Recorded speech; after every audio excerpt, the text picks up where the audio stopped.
అండి ఈ రోజైతే నేను నైట్ కి చికెన్ చేస్తున్నాను అన్నమాట.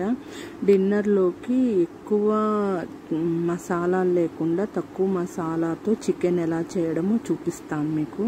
ఒక జార్ తీసుకొని దాంట్లోకి కొద్దిగా అల్లం, వెల్లుల్లి, కొత్తిమీర, జీలకర్ర వేసి మిక్సీ పట్టుకోవాలి. 3 పండిన టమోటాలు కూడా వేసుకోవాలి. అంతేకాదండి, కొబ్బరి ఆప్షనల్, నేనైతే వేసుకోలేదు. కొబ్బరి అయితే ముందుగా ఉడికించి పెట్టుకోవాలి చికెన్ ఒక అర్ధ కేజీని.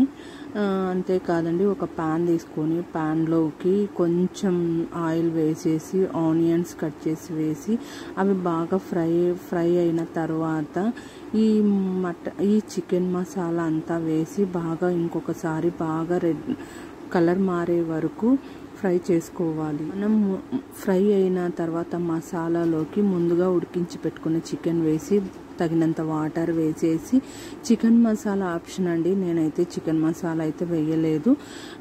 కొంచెంసేపు ఉడికిన తర్వాత దాన్ని దించి సర్వ్ చేసుకోవడమే. చపాతీలోకి, అన్నంలోకి చాలా అంటే చాలా బాగుంటుందండి. నేనైతే ఎక్కువ స్పైసీ అయితే మేమైతే తినము, అందుకే ఇలా చేస్తాను నేను ఎప్పుడు. నైట్ డిన్నర్లోకి అంటే ఇలానే ఉంటుంది, కానీ సూపర్గా అంటే సూపర్గా ఉంటుంది. ప్లీజ్ ఈ వీడియో